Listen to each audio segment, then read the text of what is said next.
We are live now. Okay.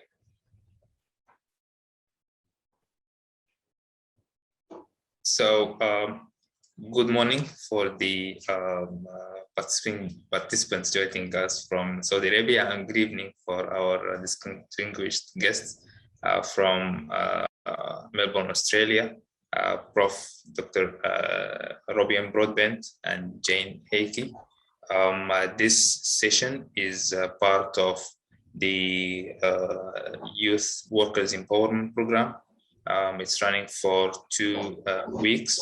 First week is it's a module on the youth work principles, and the second week is about youth development programming.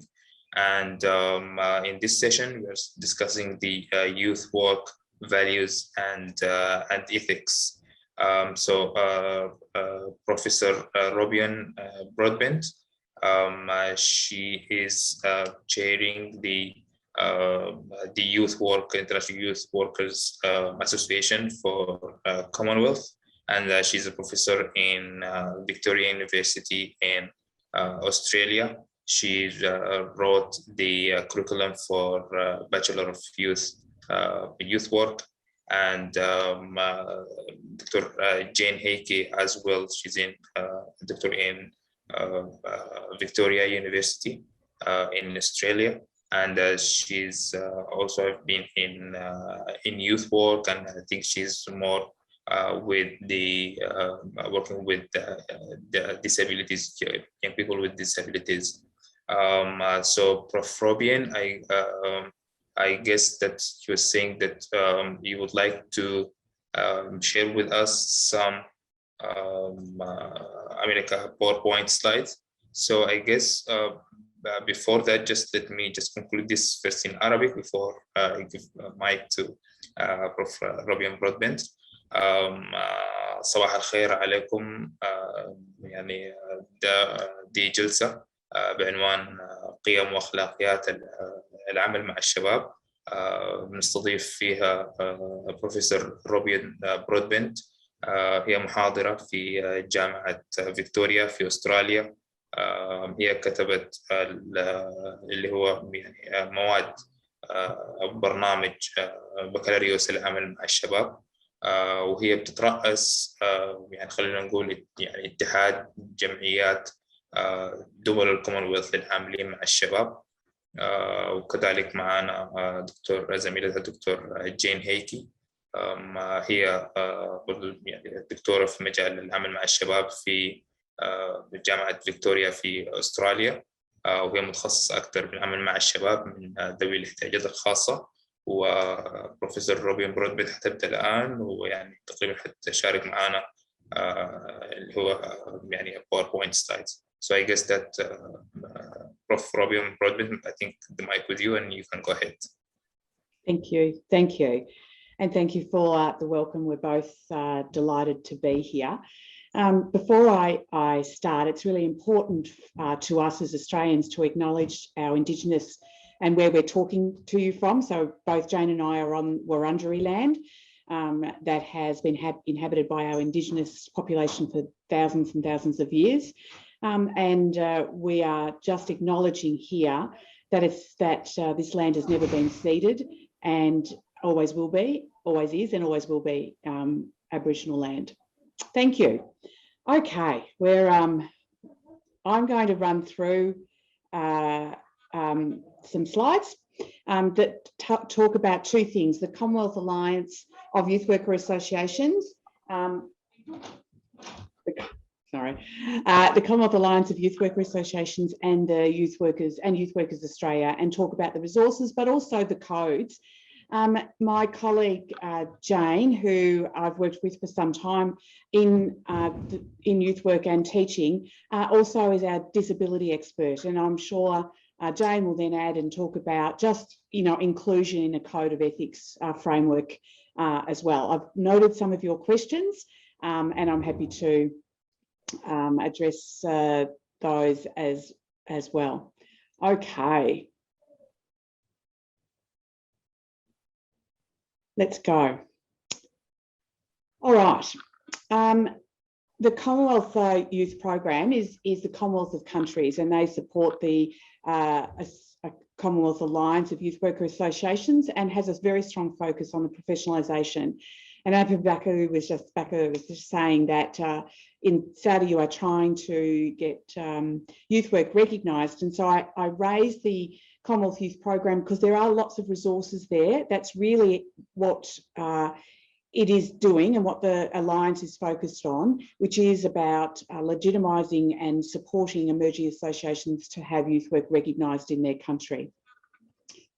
We do have a web and I'm going to share these slides, so you know, for you, so you can have and note the address that is there, because there are some terrific resources. Abu Bakr, do you want me to stop? Do you want an opportunity to translate it all? Yes, because someone also in the chat was asking like if we can translate. طيب زي ما قلت لكم قبل شوي انه بروفيسور روبين برودبنت هي رئيس اتحاد جمعيات العاملين مع الشباب في رابطة دول الكومنولث. فحاليا هي قاعدة يعني كانت بتسأل عن هل إذا كان مجال العمل مع الشباب مجال يعني احترافي ويعني معترف فيه كمجال احترافي أو لسه يعني في منطقتنا العربية، لأنهم هم يعني عندهم مجال عمل مع الشباب مجال احترافي، وهم يعني المؤسسة بتاعتهم الاتحاد يعني بساهم في خلينا نقول مهنة العمل مع الشباب. فحاليا يعني حيتكلم عن الموضوع ده، عن اللي هو بأكثر شيء اللي هي القيم والأخلاقيات للعاملين مع الشباب. وبرضه قالت إنه يعني الدكتورة جين هيكي زميلتها حيتكلم أكثر عن اللي هو قيم العاملين مع الشباب في مجال أو يعني العمل مع ذوي الاحتياجات الخاصة. So Prof, I guess that you can proceed for a few slides and then I'm going to translate. So the Commonwealth has a code of ethical practice and it is based on a human rights framework, including using the Convention of the Rights of the Child, and is underpinned by 4 key and core principles of non-discrimination, the best interests of the child, the right to life, survival and development, and respect of the views of the child. And you will find that on the Commonwealth Alliance of Youth Workers Associations website.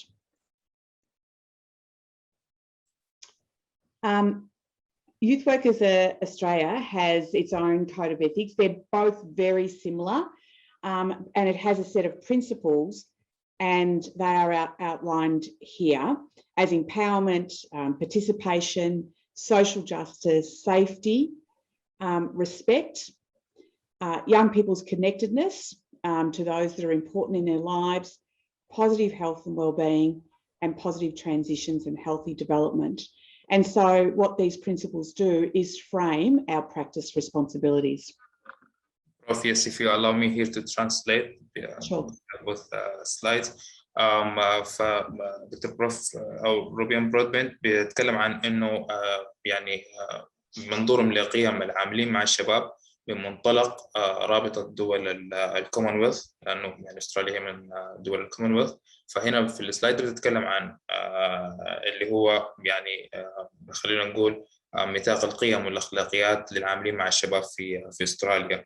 فهم بيتكلموا هنا عن قيم يعني زي تمكين الشباب، زي العدالة الاجتماعية، زي الاحترام، التواصل بين الشباب، يعني البوزيتيف هيلث اللي هي الصحة الإيجابية، اليوث كونكتدنس اللي هو خلينا نقول التواصل يعني ترابط الشباب. فدي القيم يعني قيم العاملين مع الشباب في أستراليا بتشارك معنا بروف روبين برودبنت. One of your questions was about how do your values inform your practice? And this is what codes of ethics do. They actually put a professional framework around your practice, which means that your personal values are not informing what you do each day. It provides quality of service to young people and consistency. And here are the practice responsibilities that we follow. Young people are the primary consideration for youth workers. In Australia, there is a duty of care to work in the best interests of young people and respecting young people's right to privacy. فهنا sorry if I can the previous slide if I can just try because also it's important. فهنا دكتور روبين بتتكلم عن الربط بين قيم العمل مع الشباب ويعني وممارسة العمل الشبابي خلينا نقول. فهنا بتكلم عن إنه young people as primary consideration، يعني إنه يعني الشباب هم محور عملية تنمية الشباب أو العمل مع الشباب كده. duty of care الموضوع يعني لها أهمية أو يعني واجب العمل مع الشباب الاهتمام بفئة الشباب. بتكلم هنا عن موضوع الخصوصية يعني في العمل الشبابي. فتقريبا دي هي يعني خلينا نقول القيم اللي عندها بعد في ممارسة عملية تنمية الشباب.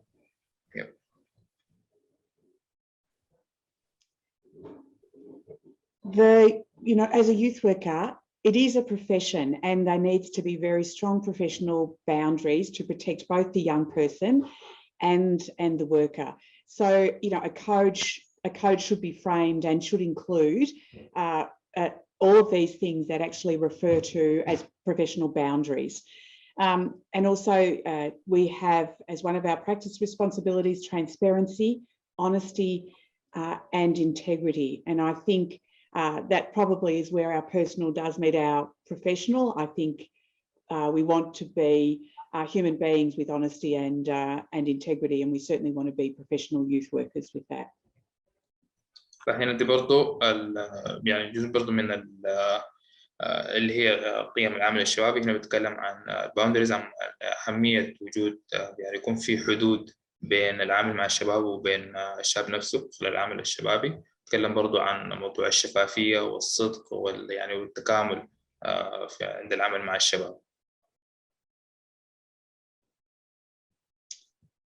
And I think this is important in developing a code of ethical practice that has the right social context, because our social context is different to yours and it's different to people I work with in Africa,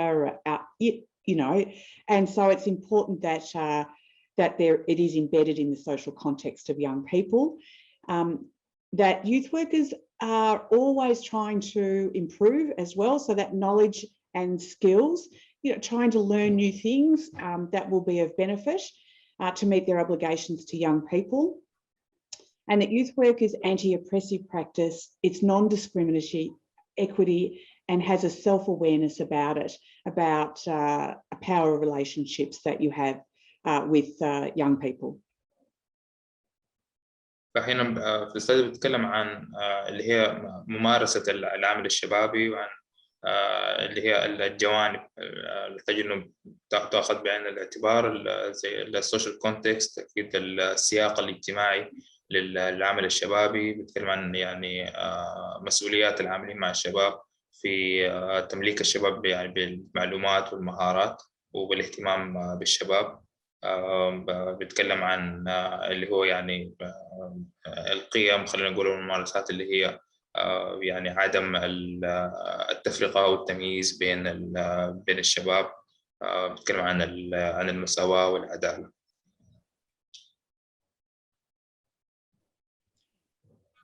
Cooperation and collaboration. Youth work is a collaborative practice to work with others to get the best possible outcomes for young people. And what's important, very important in Australia, is that our code of ethical practice reflects our recognition of Indigenous people and the traditional lands, and hence the recognition before I spoke of the land that I speak on. نتكلم عن اللي هي يعني أحد مسؤوليات العاملين مع الشباب. نتكلم في البداية عن أهمية التعاون بين العاملين مع الشباب والشباب نفسهم، أو التعاون بين العاملين مع الشباب والمؤسسات خلينا نقول أصحاب المصلحة والمعنيين، يعني وأهمية الشراكات يعني خلينا نقول جلب الدعم وتعزيز مجال العمل الشبابي بشكل عام. تاني بيتكلم عن اللي هو يعني بتكلم عن recognition of indigenous people، اللي هو يعني أخذ بعين الاعتبار أو يعني أهمية يعني مشاركة اللي هو أصحاب المصلحة من يعني سواء كان الأسرة، سواء كان في المدرسة، سواء كان يعني العمليات الشبابية في المجموعات الشبابية في عملية تنمية الشباب نفسها. Thank you. So these are my contact details, and I'm always happy to be contacted. For me, at the start, for us to start this conversation, it was about looking at examples from Youth Workers Australia and from the Commonwealth. Both are available on our websites. I'm going to let Jane speak to some of this as well, because her expertise in inclusive practice around youth work is really important in this discussion as well. تختتم يعني العرض بتاعها وقالت إنه يعني أو كملخص سريع تكلمنا عن القيم الأساسية للعمل مع الشباب، مثل ما قلنا اللي هي تمكين الشباب، العدالة الاجتماعية، الاحترام والتواصل بالشباب. فحاليا يعني هتكلم معنا دكتورة جين هيكي أكثر شيء عن القيم العملية مع الشباب يعني باتجاه اللي هو ذوي الاحتياجات الخاصة. دكتور جين. Thank you, and thank you, Robin. We just thought that it might be useful to use some of the learning around young people with disability in terms of youth work values and putting that professional framework around it. So to give you a bit of context about disability in Australia, we have 18% of Australians with disability. Traditionally, young people with disability have been segregated in institutions, in education, and excluded from employment. So in terms of that rights-based framework, we've done a lot of work as youth workers to ensure that young people with disability have the same rights as other young people, have the same opportunities as other young people. Australia has ratified both the Convention of the Rights of the Child and the Convention of the Rights of Persons with Disability as well. So we've had significant change in the last 30 years around improving the lives of young people with disability, but we still have a long way to go. Dr. Jen, so just to make sure that 18% is in general or of young people? Yeah, so it's 18% of Australians collectively, and of those 18%, 17% are under the age of 25. Okay. طيب دكتور جيم بيتكلم عن نسبة الأشخاص ذوي الإعاقة وذوي الاحتياجات الخاصة في أستراليا، بيقول إنهم 18% من يعني من تعداد السكان في أستراليا هم من ذوي الاحتياجات الخاصة، و17% من 18 ديل هم يعني من ذوي الاحتياجات الخاصة تحت عمر 25 سنة. فبيتكلم عن إنه هم يعني قسموا ذوي الاحتياجات الخاصة في المؤسسات العامة بالنسبة للتعليم، ويعني بيعملوا لأنهم يوفروا لذوي الاحتياجات الخاصة يعني الحقوق والفرص المتساوية للأشخاص السويين. And so I thought that I might show you a graphic here, which helps to talk about the move from exclusion, where people with disabilities are prevented from having access to a service or a program, or in this case to an education, Then we moved from exclusion to segregation, where in Australia we provided education, but it was through special schools and special development schools. Then we moved to integrating, so having young people with disability that were able to access schools alongside of their peers, but there were still special rooms within the school. There wasn't, and then finally we have inclusion, where young people with disability are learning alongside of other young people. So I can share this with Robin's resources as well at the end, if that's useful, just to start thinking through when we're talking about inclusive practice, making sure that all of our young people, their voices are heard, that they're empowered to make decisions in their own lives, as well as contributing to the services that you're providing as youth workers. يعني كان في السلايد بتكلم عن مراحل عملية، يعني خلينا نقول يعني شمول الشباب، بيتكلم عن انهم كيف انهم كانوا يعني مبتعدين عن المؤسسات وعن فئات المجتمع، وانهم كيف لحد ما وصلوا في النهاية يعني الى التكامل، وانهم يعني كيف انهم بيقدروا يمكنوا الشباب من ذوي الاحتياجات الخاصة من اتخاذ القرارات يعني بنفسهم، والمساهمة في عملية في تنمية المجتمع بشكل عام. And so in terms of some of the ethical dilemmas that youth workers might face when working with young people with disability, is often youth workers are faced with duty of care versus dignity of risk. And so often young people are able to learn through making mistakes and learning to build resilience. But young people with disability often have less freedom to make those mistakes. If they have support workers and youth workers working closely alongside, often they're prevented from making those natural mistakes like other young people do. For example, getting lost. You know, if a young person is learning a new way to travel independently from their home to school, getting lost is part of learning how to travel independently. And yet some of our young people with disability are unable to, that they always have adults around them providing that support and providing care, which really impedes a young person's transition and healthy development. And so it is one of those ethical dilemmas around, we have a duty of care to make sure young people are safe, but also we need to ensure that young people have the autonomy to start making those decisions, you know, as they grow through adolescence. فهي هنا بتتكلم عن يعني بعض خلينا نقول معضلات في بتواجه يعني من ناحية قيم العاملين مع الشباب في العمل مع الشباب ذوي الاحتياجات الخاصة. فبيتكلم إنه يعني دائما العاملين أو الشباب من ذوي الاحتياجات الخاصة معرضين لارتكاب بعض الأخطاء.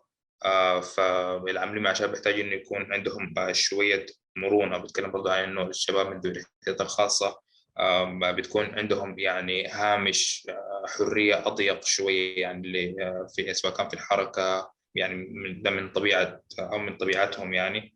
فبتضرب مثال بسيط بتقول إنه يعني مثل يعني شباب من ذوي الاحتياجات الخاصة قد مثلا يكون واحد يعني معرض للضياع وكده. فبتكلم عن أهمية يعني اللي هي الرعاية العاملين مع الشباب للشباب من ذوي الاحتياجات الخاصة. وبتكلم إنه يعني دي برضو من القيم الأساسية العاملين مع الشباب يحتاجوا إنهم يتملكوها عند العمل مع الشباب من ذوي الاحتياجات الخاصة. And the last thing that I wanted to show the youth workers here is this little picture here, which I think is really useful when we're thinking about the young people that we work with.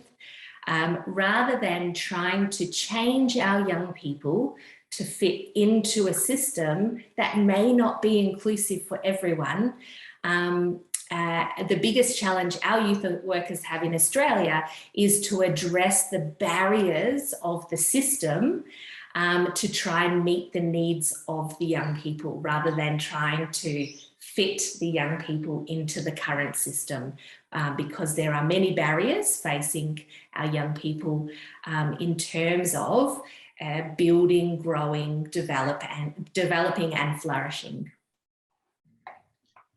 يعني بنتكلم عن يعني بعض خلينا نقول مداخل العمل مع الشباب، أو بنتكلم عن إنه يعني قبل ما نحن مثل نقول للشباب إنهم بيحتاجوا إنهم يعني يتأقلموا مع النظم الاجتماعية والقوانين الرسمية وكذا. نحن يعني كعاملين مع الشباب ممكن يكون واحد من أدوارنا اللي هي نساهم في يعني خلينا نقول صياغة يعني قوانين ونظم إنها تساعد يعني أو تكون مبنية على حسب احتياجات الشباب، عشان الشباب يقدروا يتأقلموا معها، بدل ما إنهم يعني إحنا نصمم يعني أنظمة اجتماعية ثابتة ونطلب من الشباب إنهم يتأقلموا عليها، لكن نحاول يعني ننظر لكل العملية دي من وجهة نظر الشباب نفسهم. Okay, shall I give it back to you, Robin?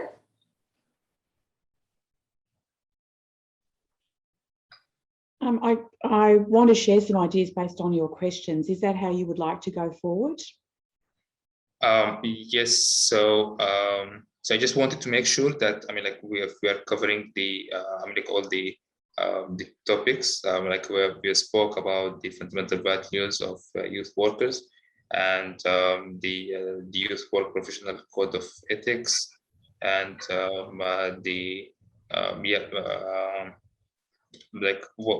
one of the questions saying how does youth workers values affect youth development process?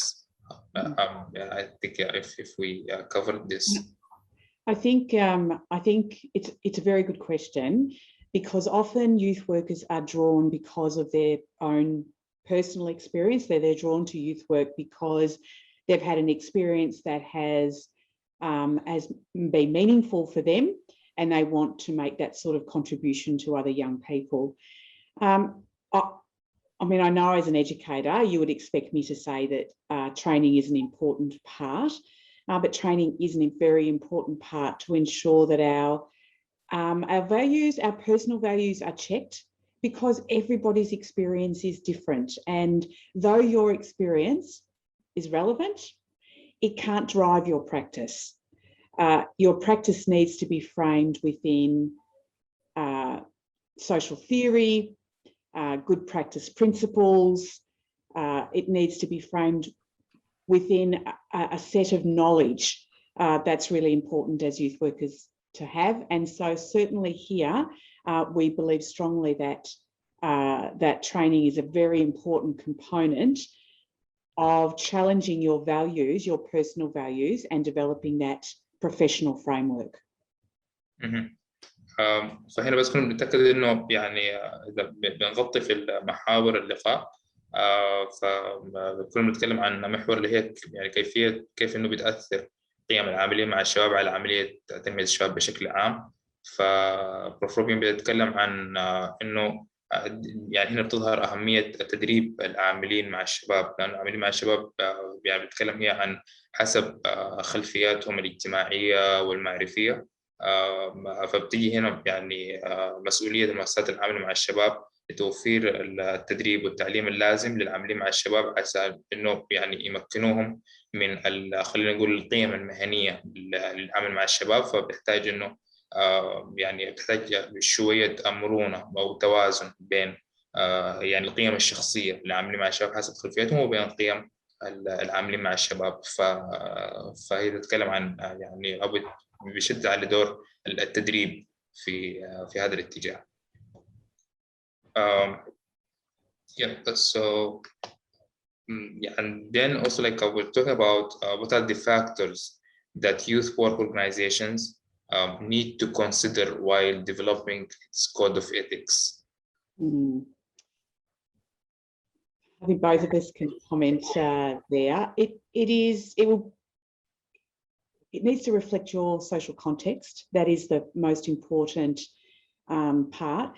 But I think there are commonalities in what I've talked about today that could be transferred in any context. And they are things like having professional boundaries, the transparency and integrity discussion, the focus on a young person.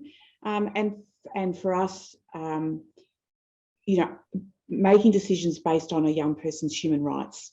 That's really important for us and underpins the code.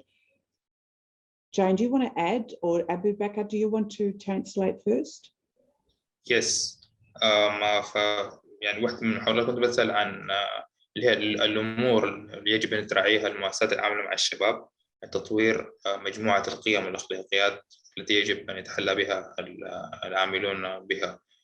فهي الدكتور روبين بيتكلم عن نفس يعني المعلومات اللي كان شاركت بها في العرض قبل شوية، اللي هي بتتكلم عن من محتاج إنه تكون في يعني خلينا نقول حدود نتكلم عنها مهنية أو professional boundaries بين العاملين مع الشباب وبين الشباب نفسهم. بيتكلم عن يعني اللي هو السياق الاجتماعي للشباب، عن خلفيتهم. فكل الأمور دي هي تحتاج يعني المؤسسة العاملة مع الشباب تأخذ النقاط دي وقيم العمل للشباب بالاعتبار لما تيجي تطور من قيم أو يعني ميثاق شرف أو قيم أو أخلاقيات العمل مع الشباب. I think, yeah, in addition to that, Robin, at the heart of youth work definitely for us is how we value individual human worth. So yes, it's about human rights, but it's also about valuing each individual and they come as they are. So inclusive youth work practice is about that acceptance of regardless of gender, regardless of religion, regardless of ethnicity, regardless of disability, that each young person comes with worth and a contribution, and to be truly inclusive is to be accepting in that space too. واحدة برضو من العوامل المهمة اللي بتفتكرها دكتورة جين اللي هي يعني القيم الإنسانية والقيم الأساسية للشباب. بيتكلم عن إنه يعني معاملة الشباب يعني بشكل عادل وبالمساواة بغض النظر عن خلفياتهم العرقية أو الدينية أو يعني الاجتماعية. بيتكلم عن حماية الحقوق لحقوق الإنسان. So we have a question also here from Walid Al-Laythi. He's saying that what is the difference between segregation and partial inclusion of people with special needs in different classrooms? I think this question to Jane Heyke. Yes, thank you, Walid, for the question. So in Australia, segregation, we have schools set up specifically for students with disability. So there aren't any students without disability that attend the special schools. That is a segregated setting where students with disability and students without disability are learning separately. Whereas partial integration, we have the school for students without disability, and students with disability are welcomed into the school, but they don't always learn in the same classrooms. So they may be separate classrooms, and there may be some times where the students are playing in the playground, or the students are doing an art class together, but they're not learning everything together. فوليد كان بيسأل بين بين التقسيم يعني الشباب من ذوي الاحتياجات الخاصة في المؤسسات التعليمية، وبين يعني خلينا نقول التضمين الجزئي للشباب. فهي بيتكلم إنه عن التقسيم، بيتكلم عن إنه تكون في مؤسسات تعليمية منفصلة للشباب من ذوي الاحتياجات الخاصة، يعني وفي يعني مدارس اللي هي العمل يعني للشباب والطلاب الأصحاء. فهنا بنتكلم عن اللي هو التضمين الجزئي، إنه تقريبا في يعني في تكون مساهمتهم مثلا في البرامج اللي هي خلال العملية التعليمية. فبيكون تضمين الشباب من ذوي الاحتياجات الخاصة في خلينا نقول يعني في حصص معينة أو كده، فجزء من اللي هو يعني من مراحل تضمين الشباب من ذوي الاحتياجات الخاصة في المؤسسات التعليمية يعني بشكل كامل. I would like to just mention our child safety standards, because I think this is an important part of how our framework drives our practice here in Australia, and particularly in Victoria. Youth workers, and because you had one of the questions was about ethical dilemmas, it's also really important that we tell and are honest with young people what we can't do or what we have to do if we are what we are here are mandated. And so it's really important for a young person to know that that we have responsibilities. If they report a criminal offence, for example, we are required to report it. We have child safety standards that is a part of legislation here. And so if a child discloses or a young person discloses under the age of 18, that is a breach of any of the child safety standards. Now, they're quite robust. And so if there is a breach, then we are required to, the organisation is required to investigate, or if it's a reportable offence, it must be reported to the police. So that frames our practice as well, because there are things that become less ethical dilemmas, really, because we are required by legislation to report those things, and it's important that young people understand that in our relationship. فدكتور روبين بيتكلم هنا عن يعني بعض المعضلات أو التحديات يعني في خلينا نقول يعني العمل وفق قيم العمل مع الشباب. فبتتكلم هنا إنه يعني أحياناً خلال العمل مع الشباب بنحتاج يعني نعلم الشباب بالأمور اللي هي يعني بالأدوار اللي ما ممكن العمل مع الشباب إنه يقوموا بها. وده خاصة بيتكلم عن إنه عن الشاب لما يصل سن 18 سنة فبيكون يعني معرضة، بيكون مساءل قانونيا في حالة إنه ارتكب أي أعمال ضد القانون. فبيتكلم هنا عن إنه يعني أحيانا بيحتاج إنه العاملين مع الشباب يحلوا المشاكل دي، لكن إذا كانت بيواجهوا مشاكل قانونية مع الشباب بيحتاجوا إنه يعني يبلغوا بها السلطات الرسمية أو الشرطة وكذا. فدي مرات بتكون تحدي بين العاملين مع الشباب يعني. فدي هنا يعني بتكون يعني واحدة من القيم اللي هم مرات الشباب نفسهم يعني ما يعني بيكون عندهم صعوبة في تفهم المواقف دي، وقد تؤثر يعني في العلاقة بين الشاب وبين العامل مع الشباب نفسه.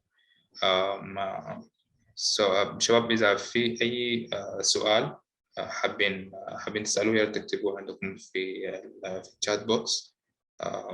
So I'm just asking like if there is any question that we need to ask. أستاذ جابر عندك سؤال ممكن تفضل تكتبه.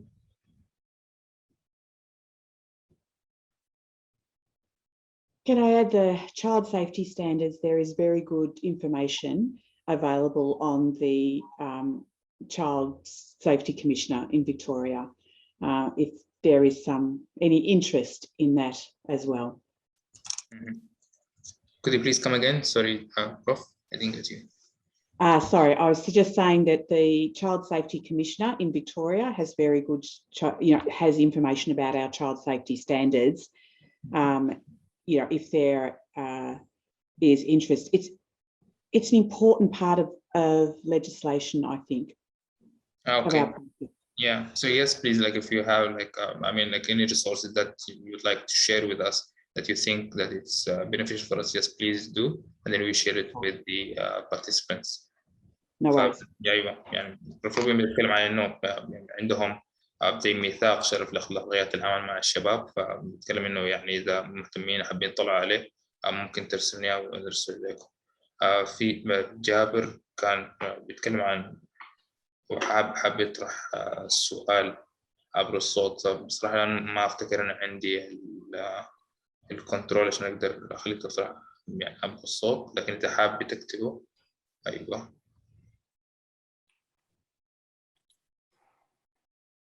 We have someone with their hand up. السلام عليكم. أيوة، وعليكم السلام ورحمة الله. صباحكم الله بالخير جميعا. صوت واضح؟ أيوة صباح النور، تفضل. حياك الله يسعدك. عندي مداخلة بالنسبة لذوي الاحتياجات الخاصة أو ذوي الهمم. طبعا قبل أن نعمل أي برنامج أخي الفاضل لابد أن احنا قبل أن نعمل أي برنامج لابد أن نصنف الإعاقة حسب نوع الإعاقة وحسب فئة الإعاقة، سواء كانت الإعاقة بسيطة أو متوسطة أو شديدة أو فئة اعتمادية. قبل أي برنامج أنت راح يعني مثلا نعمل أي برنامج لذوي الاحتياجات الخاصة لابد أن احنا نعرف حاجتين، اللي هو نوع الإعاقة وتصنيف الإعاقة حسب قدراتها، سواء كانت بسيطة اللي هي الفئة الاعتمادية أو المتوسطة أو الشديدة أو الفئة الاعتمادية كلش اللي تعتمد على الآخرين على الأقران. ثم نقوم بعمل برنامج مع دمج الأقران الأسوياء من زملائهم الأسوياء مع ذوي الهمم العالية. طبعا هذا الشيء مفعل تطرقت له الدكتورة جام. بالنسبة للتعليم مع التعليم العام هذا مفعل عندنا في المملكة العربية السعودية، اللي هو دمج الطلاب الأسوياء مع أقرانهم في المدارس وكذلك في البرامج اللا صفية كذلك مفعل هذا الشيء. والمملكة بفضل الله مهتمة بجانب ذوي الهمم من إقامة برامج لهم، وكان في برنامج أقيم لهم قبل فترة في السويد كذلك، وكان في برنامج أقمناه اللي هو فريق طاقة لا إعاقة الكشفي. طبعا دمجنا طلاب ذوي الاحتياجات الخاصة في عملية الفرق الكشفية في المملكة العربية السعودية مفعلة مع أقرانهم الأسوياء. فطبعا ذوي الإعاقة احنا نعتمد على الفئة اللي هي البسيطة، وليس احنا الفئات الأخرى مهمشة، ولكن في عملية البرامج لدمجهم مع أقرانهم الأسوياء لابد أن احنا نختار الفئة البسيطة أو المتوسطة بحيث أن تكون فئة اعتمادية على نفسها. ممتاز. اي نعم، يعطيك العافية أستاذي. شكرا جزيلا ما قصرت. Mr. Jabir was raising a point, is saying that before we plan for any youth program, is talking about young people with disabilities, is that we need to distinguish between the level of disability of young people. If it's if it's a very critical that young people, they say with the disability that they can't perform themselves unless they need help from others, and if they have small of disabilities that it's just raising the importance of distinguishing this before considering the planning of youth programs. And also he's raising that the experience in Saudi Arabia and the practice from the Saudi government. He's saying that it's already the young people with disabilities are in inclusion phase with the with other young people in the schools. So it's just raising the importance of distinguishing between the different needs of different levels of young people with disabilities. Yes, and it is important to understand what the needs of young people are in order to provide the best service to meet those needs. It sometimes can happen when we're focusing on the medical model of disability, where we only focus on the severity of the condition, or the deficit focus of what the young person can't do, rather than also looking at what can the young person do, and looking at the strengths of the young person as well as providing the support for those areas that may have need for improvement. طب فهي بتأكد على كلامك أخ جابر، بيتكلم عن إنه يعني اللي هي اللي كل بيعتمد على طبيعة الإعاقة. إذا كان مثلا إعاقة صحية فنحتاج نشوف نقيم الحالة الصحية مثلا للشاب يعني من ذوي الاحتياجات الخاصة. فهي بشكل عام بتأكد عليه على نقطة كده. ما أعرف إذا في أي حد آخر عنده سؤال قبل ما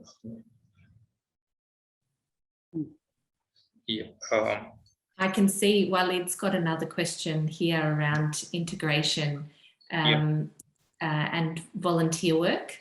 I think that this is a really important, not only volunteered work, but paid work as well, because it provides opportunity for people without disability to understand the strengths of people with disability. So it's not only allowing the person with disability to make a contribution in the community, but it's also about the community recognising that we all have different strengths to contribute. Yes, there are threats to this particular model around the potential for exploitation for a person with disability, to particularly those with a cognitive impairment, so a mental disability, to be taken advantage of. However, I think that we can create frameworks to ensure the safety of young people with disability in a model such as volunteering. فهنا كان وليد بيطرح السؤال وكان بتجاوب عليه اللي هي جين. لكن عندنا هنا أخت لينا المهنا عندها سؤال. So Lina Mohanna, actually, she raised the point that like even me, I wanted to ask both of you, and especially Dr. Roubin Broadbent. She's asking about the recent like youth programs in Australia. Also, like we would like to, I mean, like Dr. Jen shared with us the status of young people with disabilities. If we can have, I mean, like if you can share with us, I mean, the status of young people in general in Australia, what are the main challenges that they face them, and also the status of youth work. Is youth work professional in Australia? And I knew that you have you have efforts in professionalizing youth work. I mean, we have met in 2013 in Pretoria in the conference of Commonwealth of Youth Workers, that you're trying to lead the professionalization of youth work in Australia.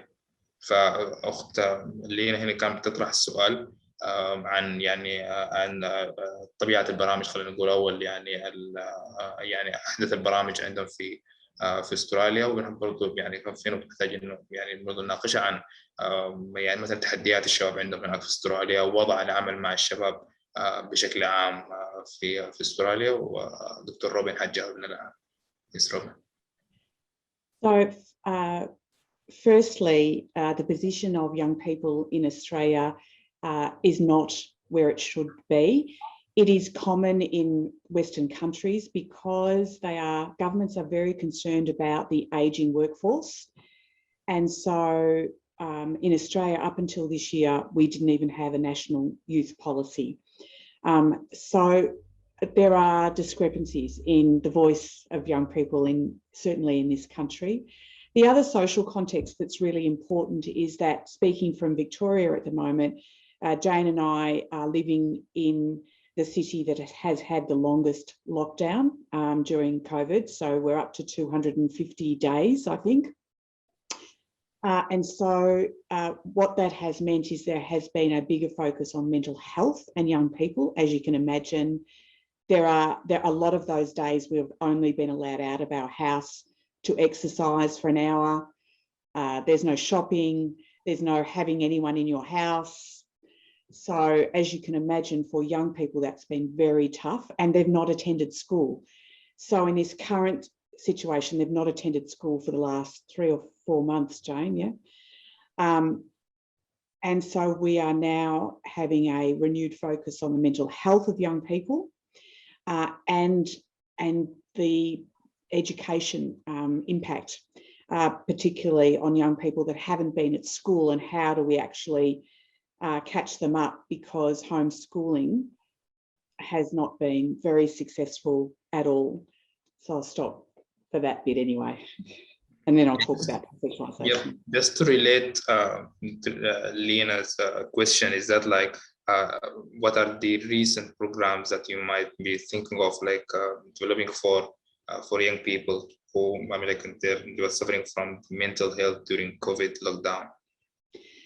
Yes, so our program development, and there is, if I stop there, I can let you, translate that, because I think there is, one other issue that we're facing, but certainly the lockdown is a social context now that's very important, and we have seen a dramatic rise in poor mental health outcomes for young people. فهنا دكتور بروف روبين برودبنت بيتكلم عن وضع الشباب في استراليا بشكل عام. هي بتتكلم من ناحية يعني خلينا نقول السياسة الوطنية للشباب في استراليا. بتكلم عن انه لسه يعني الشباب ما قادرين انهم يعني يأثروا على يعني في صياغة سياسة وطنية للشباب في استراليا. ومن ناحية الصياغة الاجتماعية بتتكلم روبين برودبنت في ملبورن.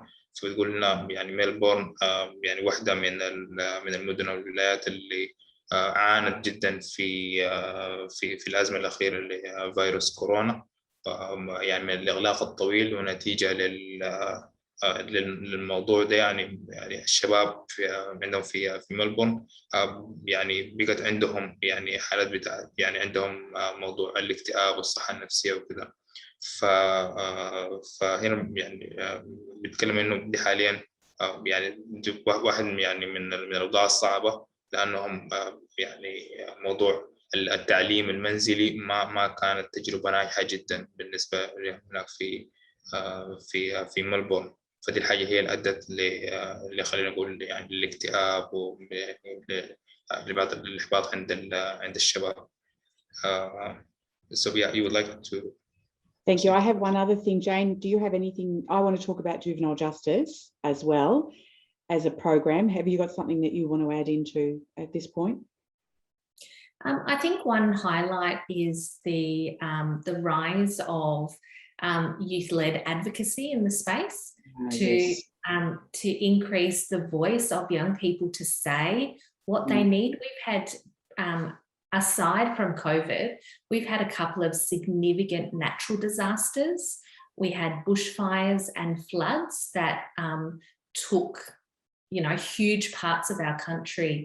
And we've had several programs since then as part of rebuilding communities where young people have led in terms of advocating for themselves and for their communities, the supports that they need and the program response they need from local government as well as from state governments. Yeah, that's a good one. أيوة، جين هنا بتكلم عن يعني أحد البرامج اللي هو كان بيقوموا بها. فبتكلم عن إنه عندهم في أستراليا كان في كوارث طبيعية كثيرة حدثت، فدي أدت يعني لتدمير يعني خلينا نقول مساكن أو مجتمعات في المدن وكده. فهي بنتكلم عن إنه البرامج اللي هم بيقوموا بها اللي هم يعني الشباب بيلعبوا فيها دور القيادة في إعادة بناء المجتمعات دي، يعني يعني تلافي الأضرار نتجت من الكوارث الطبيعية، إنه كيف بيقوموا تاني يعني في حكاية تنمية المجتمع، في حكاية العمل الطوعي، في يعني مساعدة المتضررين. Yes, Prof. I think the other thing that is taking centre stage here is that we have a disproportionate number of young people from Indigenous, African, and so we're a migrant country, so we're very diverse, but we have a disproportionate number of Indigenous, African, and Pacifica, Pacific Islander young people in juvenile justice. And so there is a greater focus on how to improve belonging, connectedness, connection to education in those communities specifically because they are being incarcerated at a greater rate. فبروبين بيتكلم برضو عن يعني أحد البرامج اللي هو بيهتم يعني اللي هو برضو دمج الشباب في عملية التعليم. تكلم دي واحدة من البرامج اللي هم شغالين عليها وبتقودها. Prof, do you have something to add, because we have like one question for Jane? Only on the professionalisation that Lena asked. Yes, we have a professional association. We do have youth work degrees. You know, and we have codes, and you know, so I think all of that's important. Good.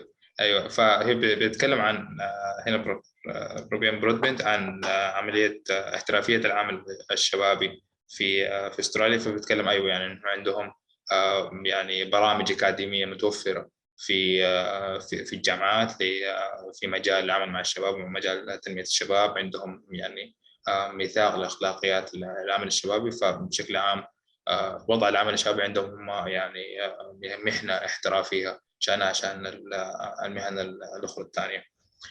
So I think we have a question for Jane from Jabir, who have just raised the question. He's asking you if you can share with us any like a framework or of a program that's let's say it's I mean it's addressing or like targeting the young people with mental disability. So in terms of inclusive practice? Yeah, I mean like just like if you can share with us, I mean like a framework of a program, yeah, or like an example of a program or like an experience, if there is any program that's focusing on the mental disability of young people. Yeah, sure. One example that I can show, and I can send some more information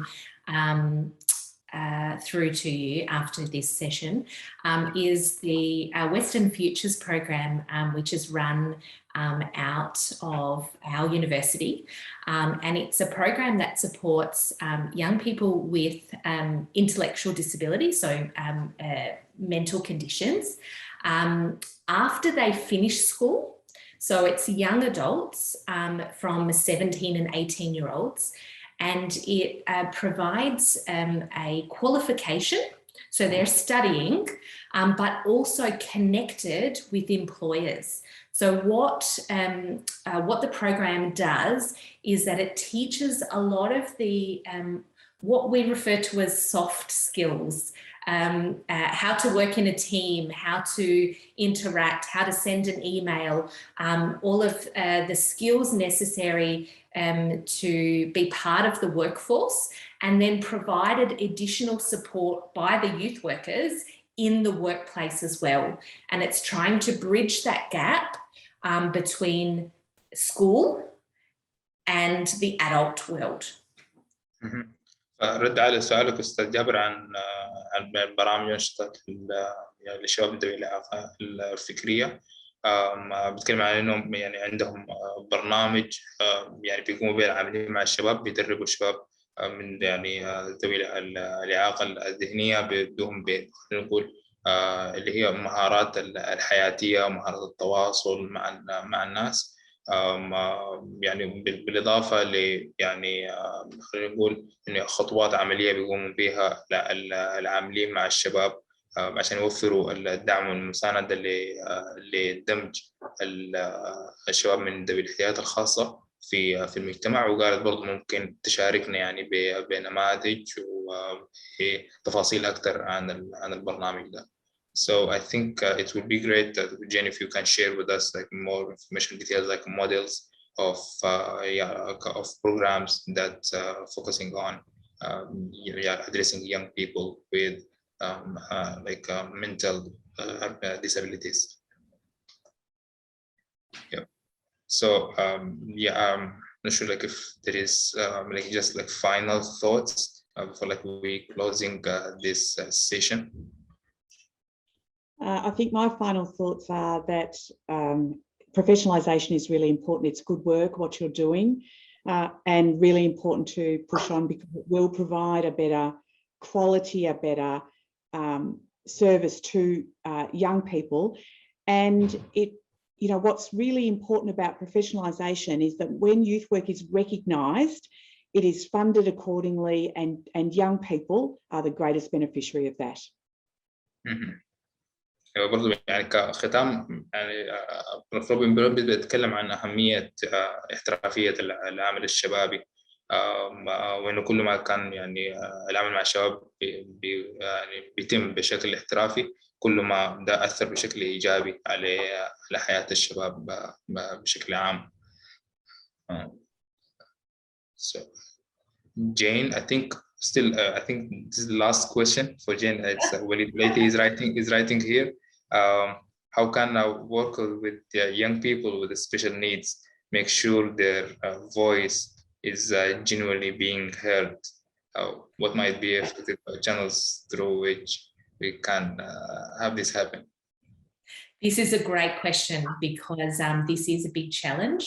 And so what we found useful is to think about communication much more broadly than verbal speech, because so often we rely on hearing people's voice through conversation, through talking, but many of our young people use lots of different ways to communicate.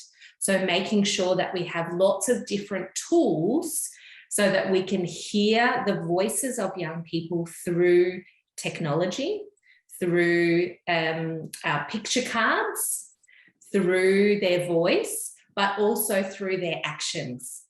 Because this is lots of different ways that young people can tell you whether they like something, whether they don't like something, what they need.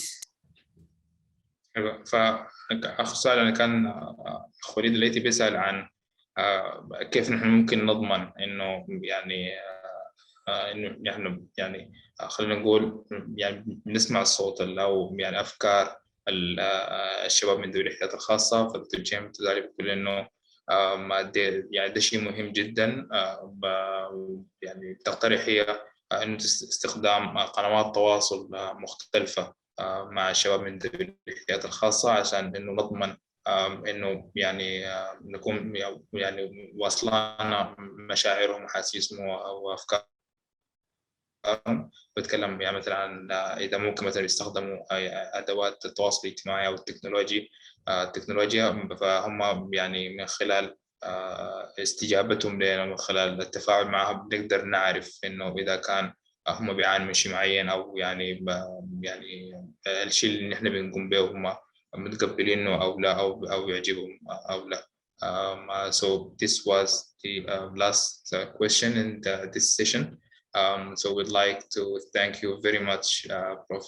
Roubin, Broadbent, and Dr. Jane Heikki for your time and for being with us today in this session, which is part of the Youth Workers Empowerment Program hosted and organized by Youth in Organization in Saudi Arabia. فبنحب نشكركم جميعا لحضوركم للجلسة دي. نشكر دكتور روبين برودبنت وجين هيكي في يعني لوجودهم معنا اليوم لمشاركتهم كل الأفكار. فشكرا لكم جزيلا. Thank you. Thank you. Thank you. Pleasure. Bye.